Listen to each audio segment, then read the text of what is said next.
So, friends, colleagues, we are just arriving to the end of this conference. It was a week, a very intense week with a lot of things, with difficulties, but also very rewarding, and with very good talks, very good people, very good scientists and science. So the closing ceremony will be divided in 3 or 4 parts, and we are going to start by the roadmap. So let me invite to Francois, who is over there. Oh yes, perhaps that's a good idea. Perhaps Lisa Svensson, Wendy Wright, and Francois can just take one seat in here, and we are going to just giving the floor to each of them as the ceremony progresses. So, Francois, the floor is yours. Okay, thank you, Luis, for giving me the opportunity of a few words. I am quite difficult. It's quite difficult for me. I do not know where is. You have to. No, yes. Okay. You have to go forward. Okay. Go back, and this is the point. Okay, thank you.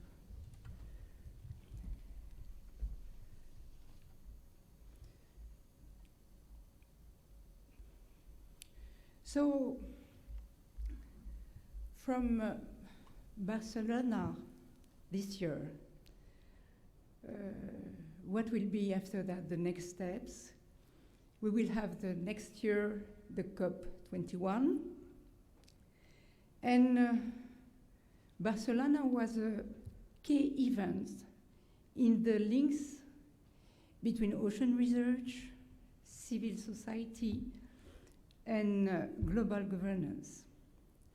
So, if I summarize the calendar, it's quite confusing at the beginning, but it's just show you how it is intense, what we have to do in the future. On November this year, we are here in Barcelona.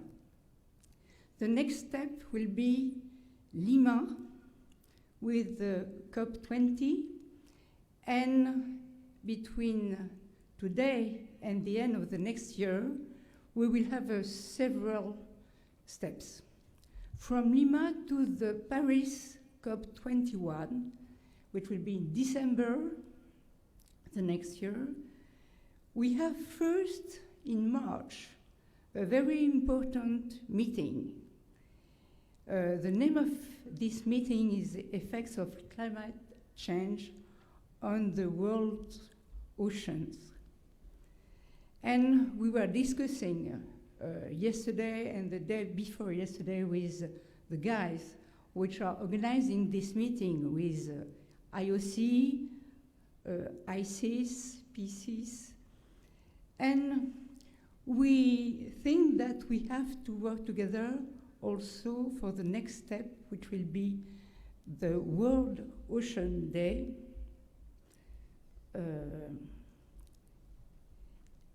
which will be at the UNESCO in Paris, June 8. And this meeting will be organized by the new platform, Ocean Climate Platform. You have now the paper explaining you what is this platform is. Then the OCP for what? It is a multi-stakeholder structure with the support of IOC, with 3 main objectives.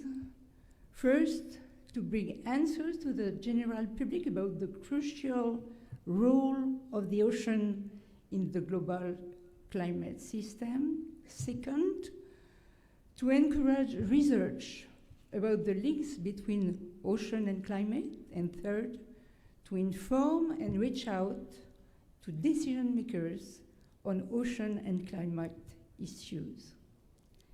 So just the main action we will have on June 8 will be the World Ocean Day, And we will want to mobilize the international scientific community to create a political momentum on climate and ocean, and to gather the messages on the civil society for youth and science. It is organized by Monaco, France, with the Ocean Climate Platform, including several universities, research organizations, and foundation, and also the World Ocean Network. So if I follow the calendar issues, after the June 8th day, you will have in July the Paris Science meeting for the COP21, formal one, and we were discussing. Barcelona was the opportunity to discuss together, and we want to propose, we have 1 week for that, to propose next week a session, a parallel session at this scientific conference in Paris.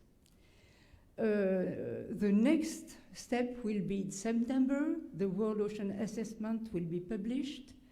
And then in December, we will have the COP21, where perhaps Fourth Ocean Day will be also the opportunity to push on the ocean in the discussion. So just to summarize, here is the website of this platform, and I hope that you will come also, because we need you for the next year for each of these steps for the ocean research. Thank you.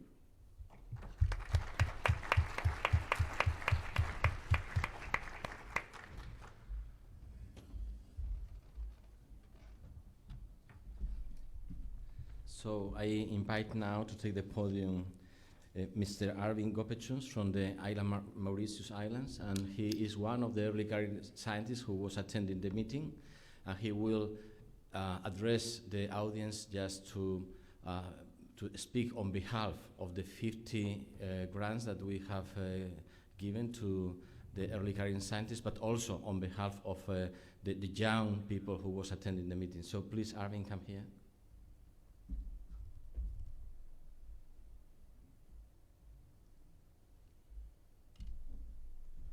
Okay, hello to everyone. I'm Erwin from Mauritius. I would like to thank the IORC for the opportunity to let me talk on the behalf of young scientists. So, as young scientists, we are eager to come to international conferences. Firstly, to share our work, to expose what we are doing, and see how people at international level think about our work. And we try to see what other scientists, especially the marine scientists, are doing. And we try to get new ideas. And by exposing our work, our posters, we get advices from experts, experienced people, and who have helped us and give us advices very humbly, and show their appreciation and give us guidance where to go, what we need to do, etc. And coming to the conference is not easy for every young scientist. So the grants that are provided are very crucial for us, such as the grant that I have benefited is very important for me, as it will be very difficult for me to come here. So I would like to thank the IORC for the grant again. And for the next edition, I would be pleased if the IORC would give more grants to students all around the world. And so more young scientists will come here and share their ideas and grow in terms of the knowledge. So thank you again.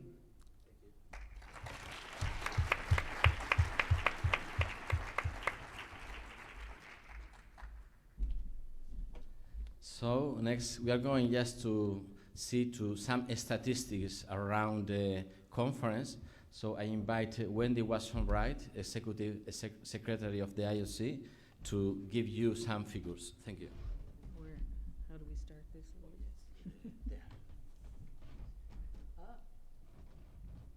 Voila. Thank you, Luis, and I love these.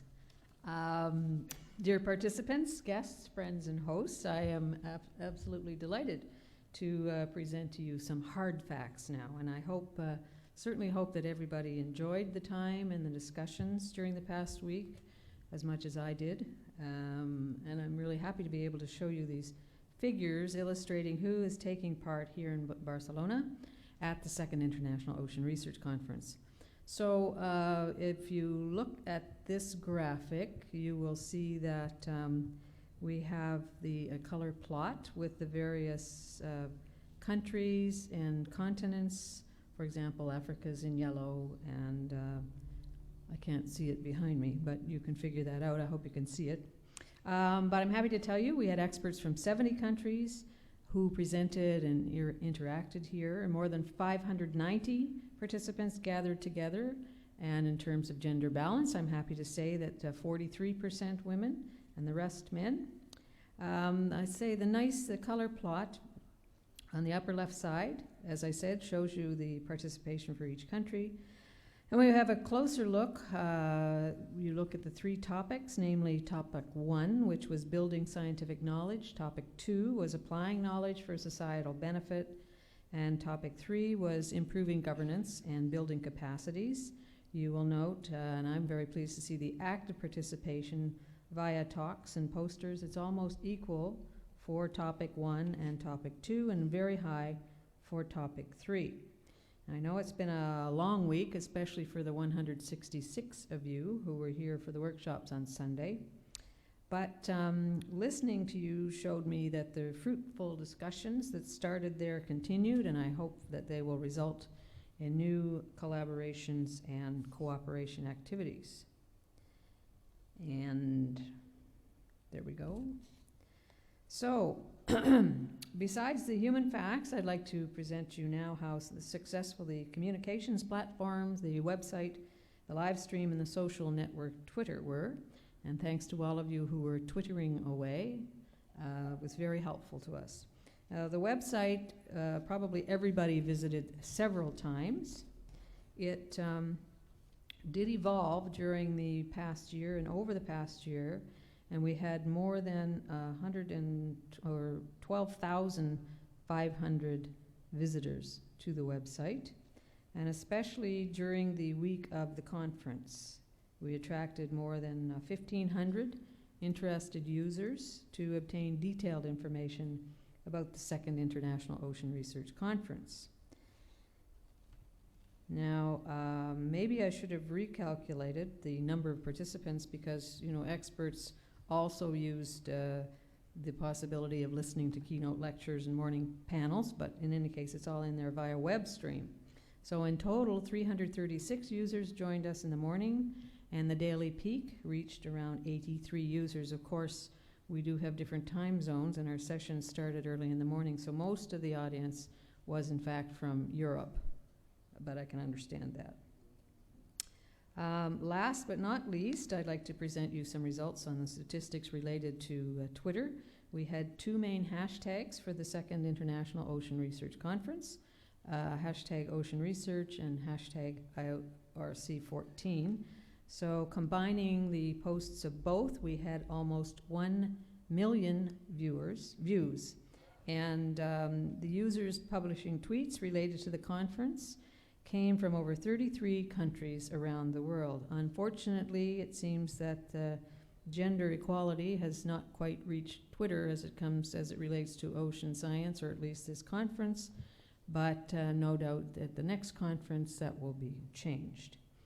And in the lower part of the slide, we did compile some tweets which were posted during the conference, and I hope you can read at least some of them, such as truly disturbing to see the plastic content of a bird's stomach, one. Apparently we lost 2 panelists to illness. No, not dead. And voila. So last but not least, I would like to pay attention to the posters, which were selected by a committee of experts. And these posters really they were not only brilliant in terms of content, but they were very clear in the way that they presented their material, and sometimes they were following new paths.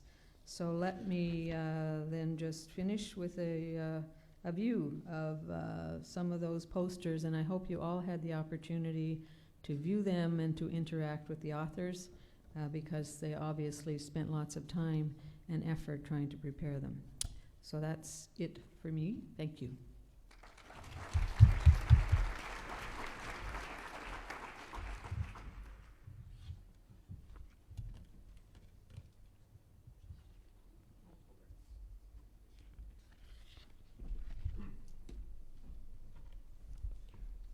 So I'm going to do 2 things, although Louise only told me I had to do 1 thing. First is to thank Louise again, my co-convener, who did more than 50%, probably 90% of the work, right?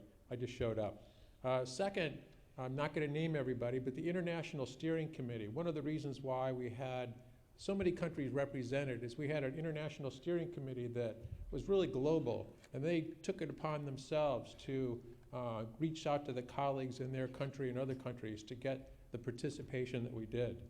The local organizing committee was fantastic in arranging the events, and these were folks from IOC, ICM, the local marine institution, and FNOB, if that's okay to say it that way, and Endor Sarah really was instrumental in helping on many of the logistics.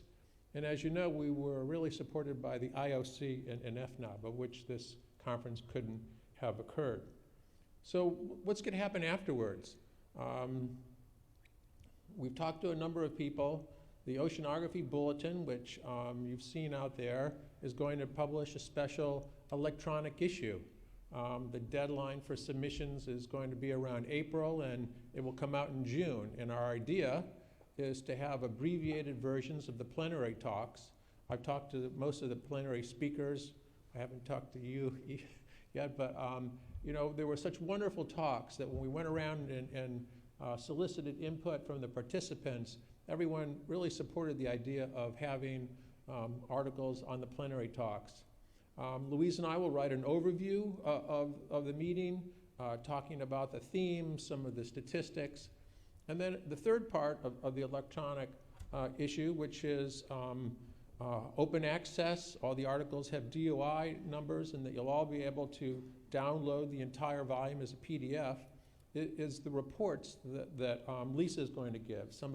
Some edited version of the recommendations from the panels, the recommendations from the workshop, the recommendations and synthesis of the sessions. You know, we really had some great discussions this week.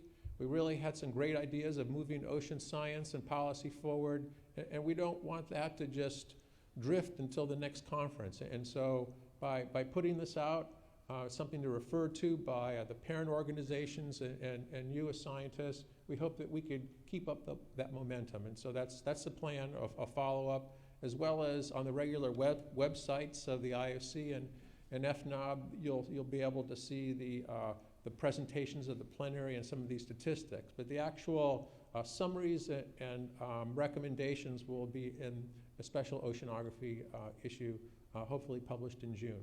So if any of you have any questions about that, you could see me afterwards. Okay, thank you.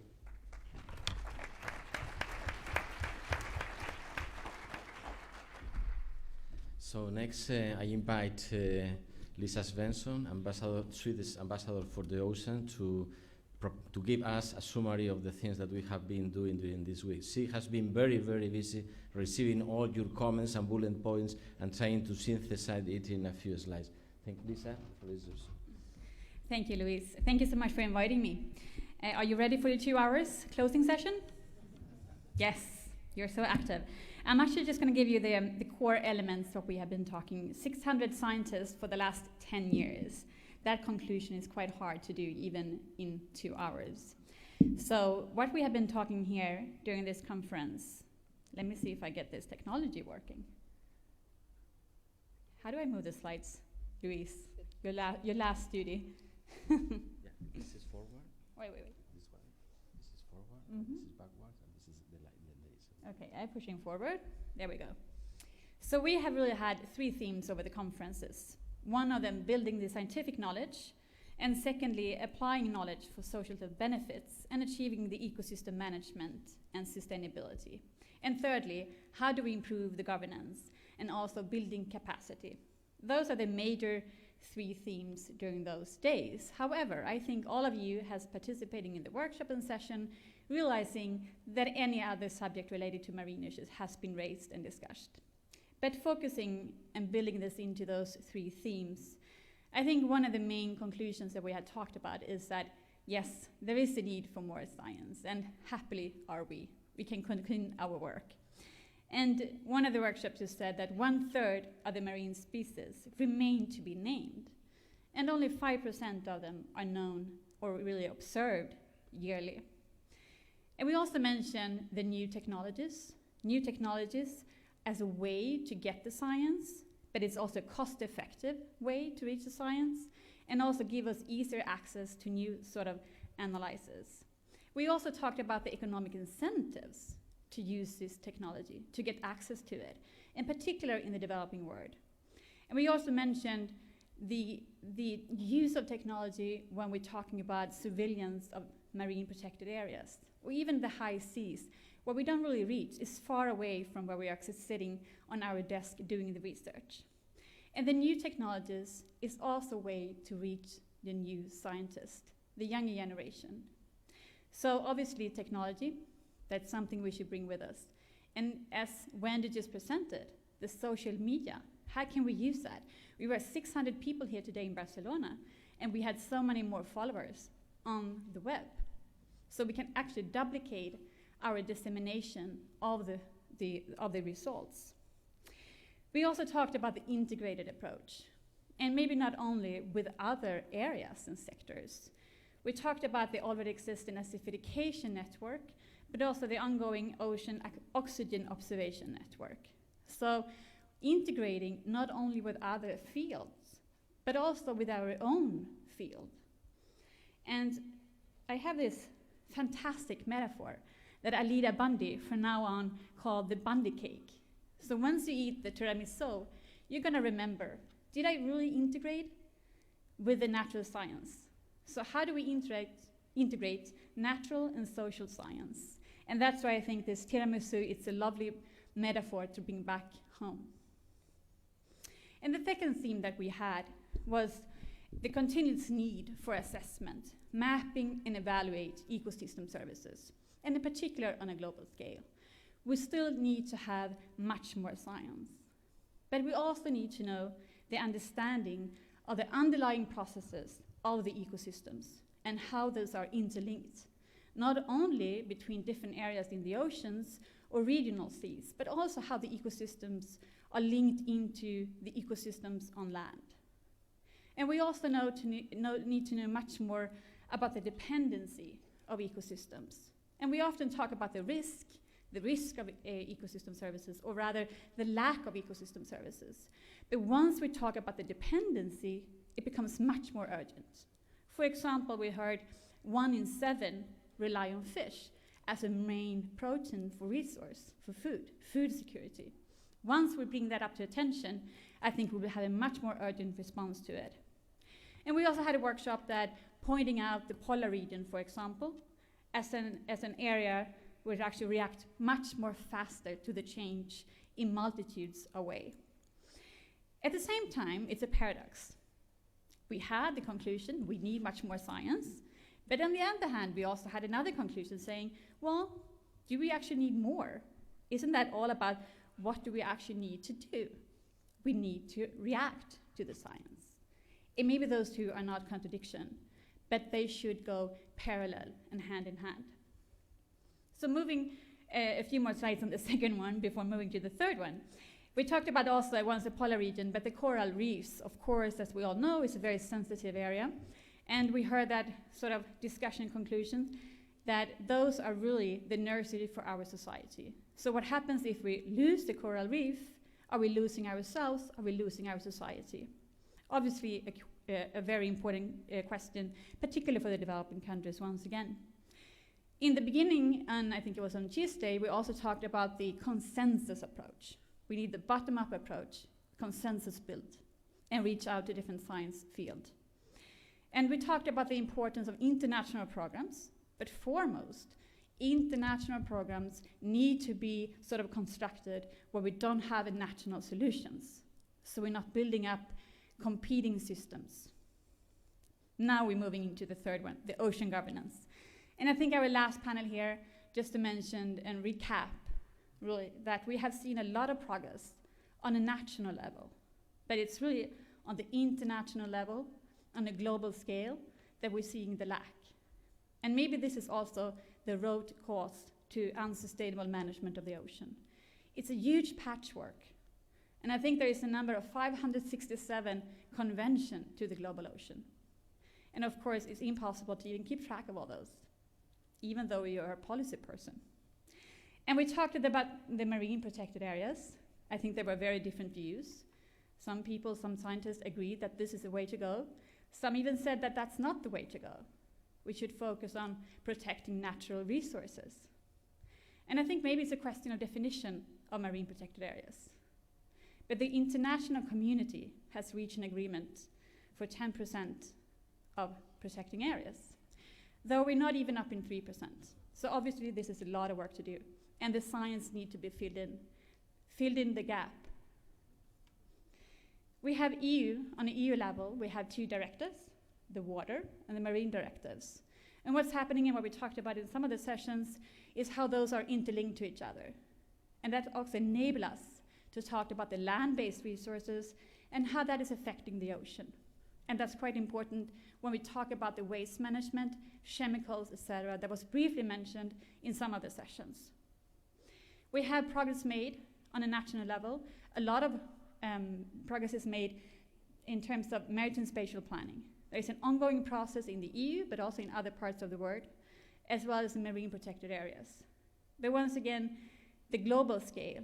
We talked about the Global Ocean Commission, that having a regeneration zone on the high seas.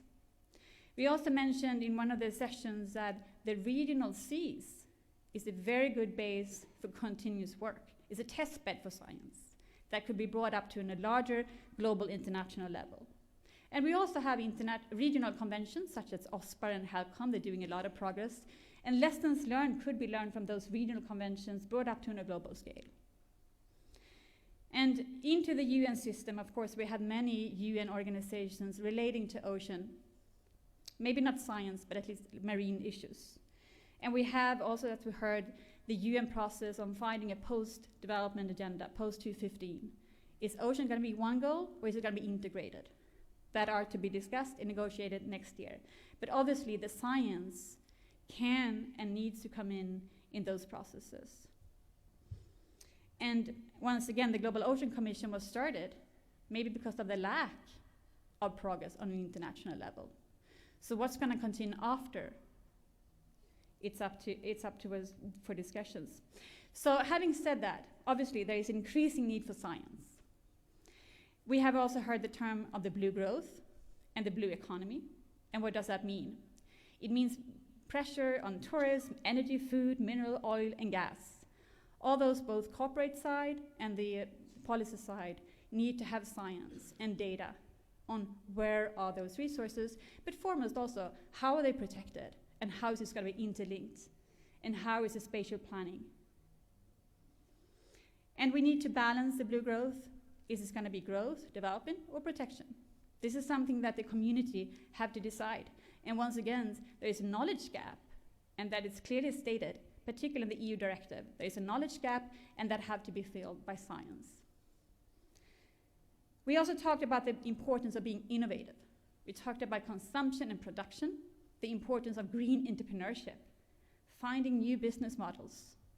And new business models needs to be based on the problem raised, the challenges. Once again, based on the science that have the information. But at the same time, the science is there. But is it always the most important argument when we're making decisions? Well, we have the marine protected areas, that's just one example. We had a lunch discussion with a state-of-the-art research vessel, Nansen.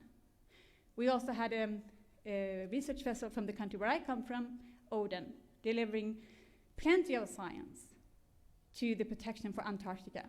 We had a convention, we had a meeting, it's still blocked. One country is blocking it to protect Antarctica, unfortunately. So we need to see ocean and, of course, science in a broader context. We have mentioned the ecosystem services, but also how the ecosystem services is relating to the climate change, the acidification, the overfishing, the waste coming out in the ocean, such as plastic, consumption and production pattern, lifestyle behavior, food, energy security. It goes on and on and on. And we need to be updated what's going on in the global context. And we have talked about the sign of ocean health, and maybe not the early signs that we talk about, because it's occurring as we speak. We talked about the jellyfish dominating ecosystems, how that is affecting the fishery. We talked about the seabird full of plastic.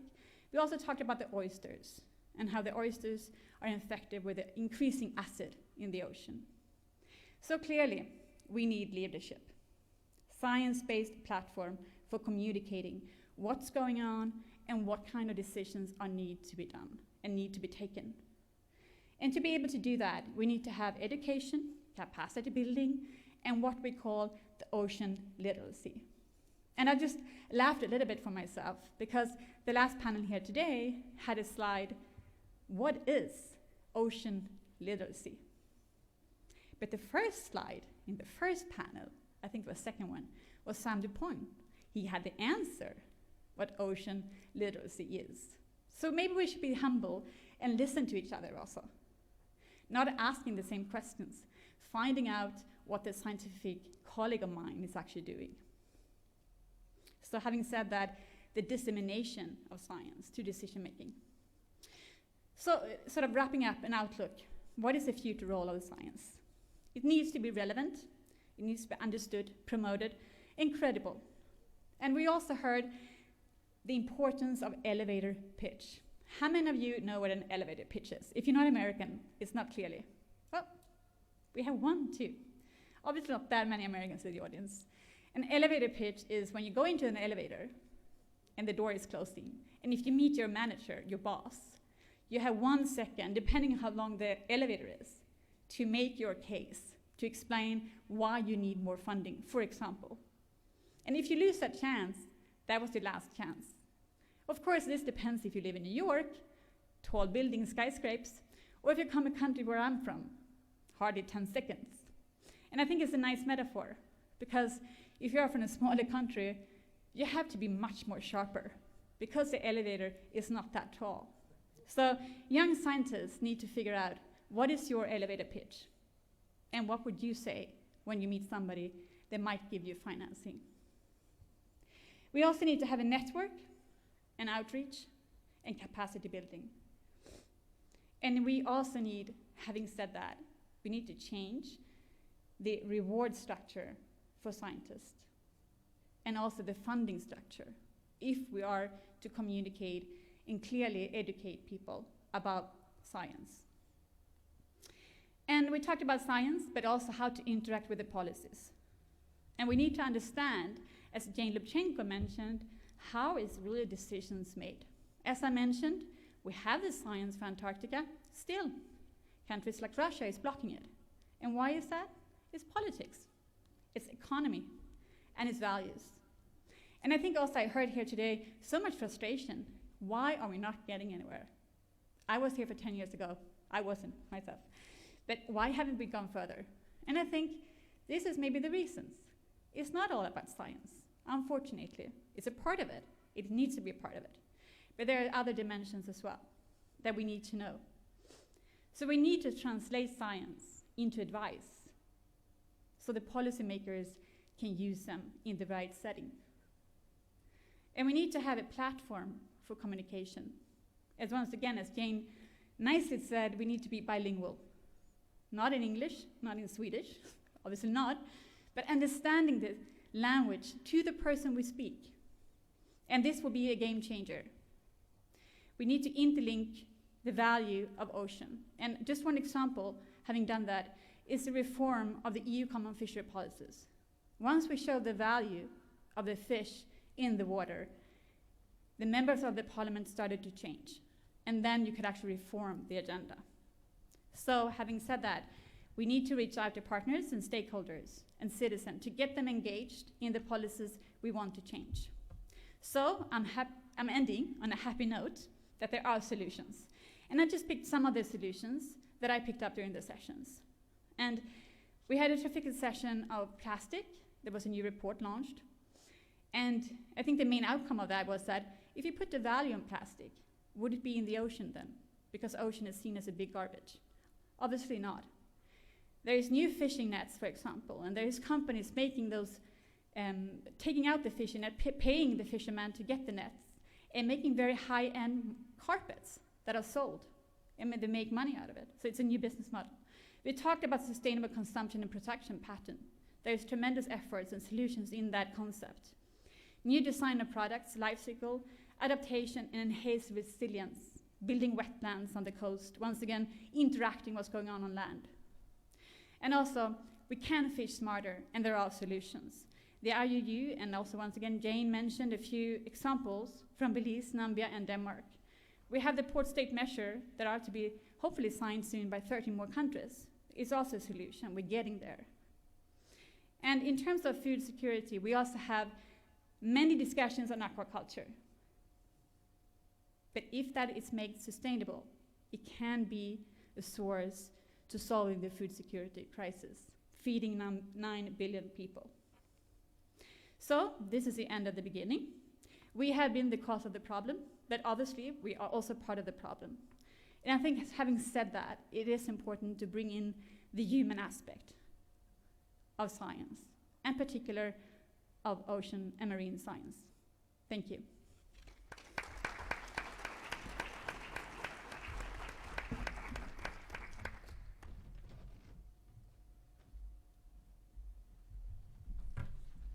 So now we are going to summarize in a 3 minutes movie.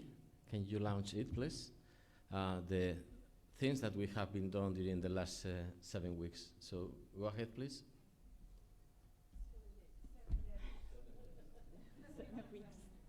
For Louise, it feels like 7 weeks.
So we are just arriving to the end of this ceremony. I think that the video is great. So now I have to give some thanks to some people who just made this possible.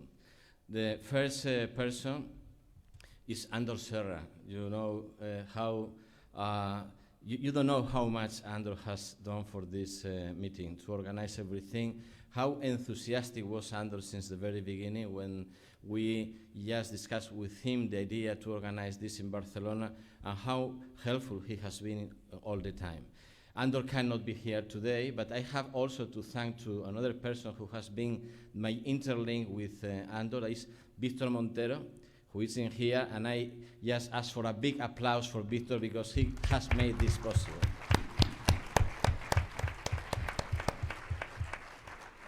Many other people from different organizations has also been instrumental to make this a reality, and I would like to ask now the people from the FNOB, Maria Godoy, Isabel Genis, Lucia Cuesta, to come here to the podium. You merit for one applause. Come here, please.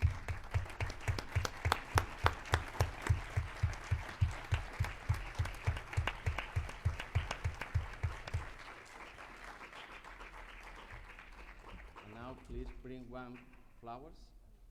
So we have a small gift for them, nothing compared with the work that they have been done from long time, not this week, but since the last 2 years. So please give them the flowers to Maria. Oh, no. And some chocolate, so please one applause for them.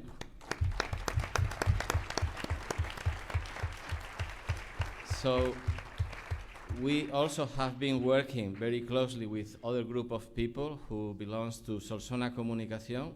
They have been working also in the Secretariat, and they made all this arrangement that you can see, including the decoration and the lights, the sound, everything. The reception in the front door and so on. So I am going to name only a few of them on behalf of the others. So Anna Turul, Karma and Ines, please, if you can come here.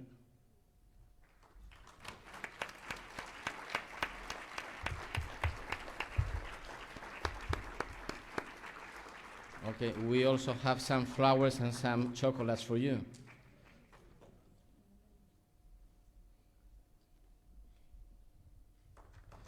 So thank you. Thank you very much. So just now we are just really arriving to the very end, and I invite again Wendy Watson-Wright, who will close officially the conference. So thank you. Oh, 1 minute. We have one surprise. So we have a surprise. We have a poet laureate in our midst who's created a poem to celebrate the event, and I would like to call on poet laureate Bill Dennison. All right, well, as Lisa knows, when we had a meeting at the Swedish House, I did a ABBA song. This is not a song, you'll be glad to hear it. I'm not a good singer. It's just a poem. It's called One Planet, One Ocean. To celebrate our one planet and one ocean, we came to Barcelona and had lots of fun, gathered with colleagues on the Mediterranean shore. Who could ask for anything more? Jane Lubchenco told us some stories about changing fisheries incentives so that we can fish smarter, not harder, giving us hope the ocean can get better. Sam DuPont explained that pH was going down, causing calcareous critters to frown. He insisted that we learn to communicate to stop the pollution before it's too late. Alina Bunde showed us a disciplinary cupcake and said that integration it does not make. We need to pull together like a crew so that we can integrate science like tiramisu. Shinichi Yui told a story about jellies. They stop folks from getting fish into their bellies. He modeled the Asian marginal seas to help fishermen get off their knees. Daniel Pauly talked about fishing down the food chain, and using clear examples, he made it very plain that climate change adds to our fishing woes, but things will get better if high seas fisheries close. We learned about wave rider robots and drones, policy interactions, international science programs, plastics throughout the ocean, balanced harvesting, communicating science, and oceanographic sailing. We saw research vessels in TV corners, drank an immense amount of bottled waters. I did, at least. went to the Blue Museum for our daily coffee, enjoyed a blue cocktail evening under a replica galley. The tapas and good wine allowed us to get rowdy in this Olympian city of Picasso and Gaudi. We thank Luis and Mike for making this happen, for giving us a chance to share our ocean passion.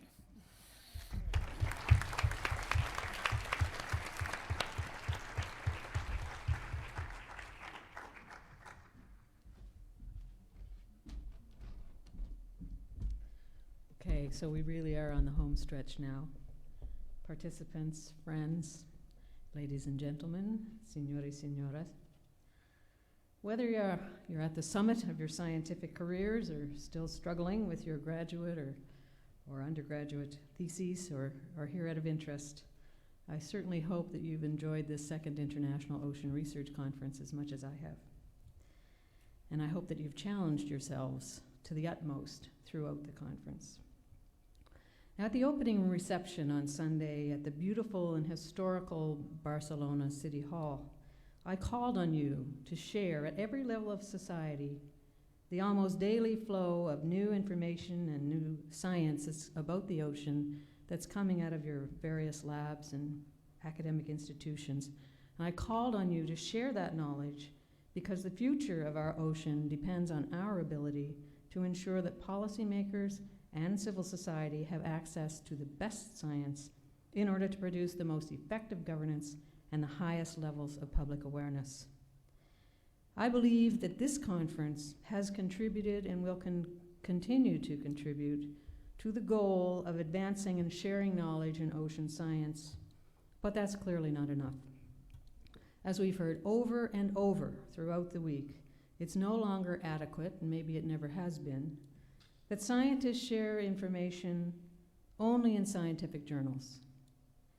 We have to learn how to communicate, how to interact with those who are in one way or another consuming the science that we produce.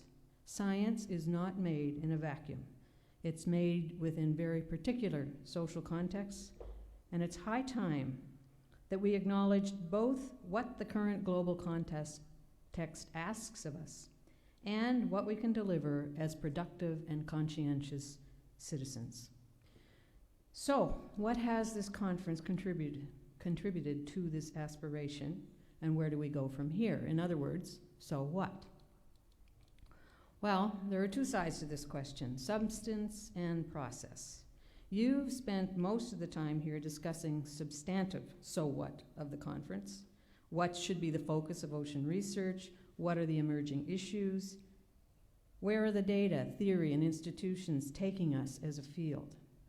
And from what we heard from Lisa's presentation, we've made great strides in the last 10 years, and we seem to be on a good path toward a more successful, though I would say more challenging decade. It's the process side of this that's daunting, so what question that requires us to do a little more thinking. As individuals, as well as the collective scientific community, we have to continue asking ourselves the tough questions. Are we doing the right things? Are we doing it collectively? Are we doing enough? Trying to answer these questions in any depth would obviously require a whole other week-long conference, and I don't think Lewis is quite up to that at this point. But I'd like to share 3 insights that I think you can carry with you when you go out the door to enjoy some warm Barcelona weekend weather. First, I agree with those who feel that it's essential that we establish a regular conference devoted to ocean science as it relates to society and policy. The International Ocean Research Conference could be that conference, but it needs to be held more often than once every 10 years.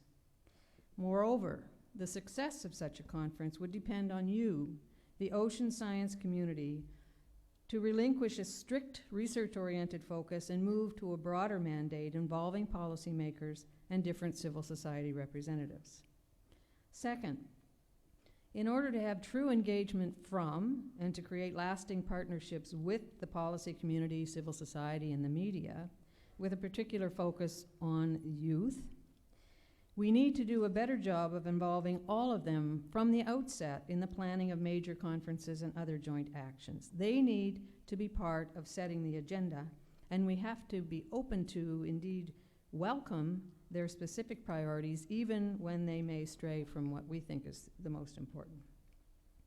The third, and probably my most important point, refers to the fact that we need to practice what we preach about how we do and cooperate in science. The IOC of UNESCO has been engaged in international cooperation in science for more than 50 years, and we know how far this concept has evolved.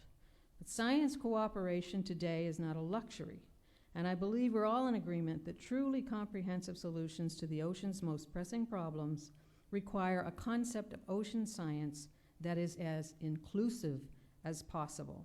And by inclusive, I mean truly transdisciplinary. We no longer can stay in our separate research clusters. We have to realize, once and for all, whether we're talking about natural science, social science, science education, we are talking always about science with a big, imposing capital S. By inclusive, I also mean open to working with partners in civil society and decision makers. And this second International Ocean Research Conference and the upcoming edition of the Barcelona World Race, I would say, represent a watershed point for IOC and for FNOB. We are proving that the combined energy and passion of scientists, civil society, and intergovernmental bodies can aggregate value to scientific cooperation.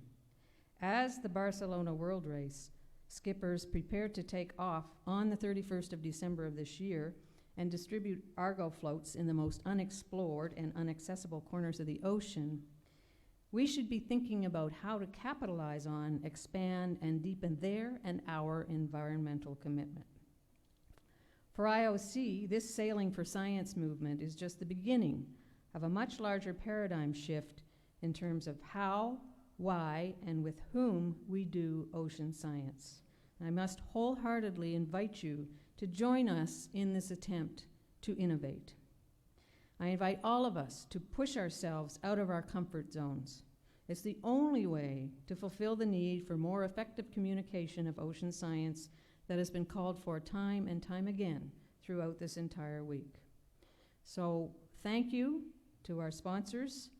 Thanks to Andors and his team. Thank you, Mike, and the Oceanography Society. And in particular, muchas gracias to Luis Valdez, who has poured his heart into this conference for the past 2 years.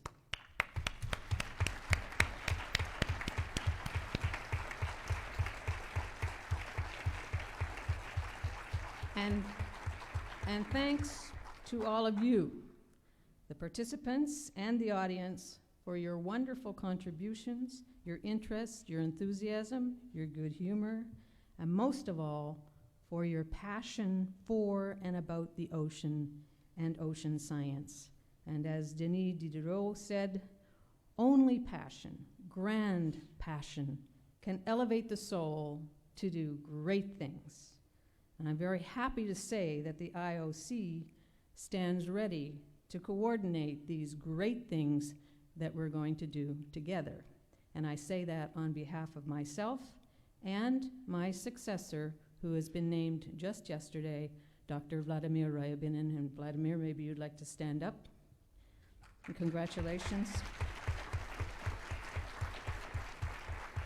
So in closing, the IOC has been honored, truly honored, to have co-hosted this conference. I have been privileged to lead the IOC for the last 5 years, and I'm very happy to have been able to play a role on behalf of the IOC at this what I would say, very successful second International Ocean Research Conference. So I wish all of you safe travels, and I thank you again for your participation and declare the second International Ocean Research Conference closed. Thank you.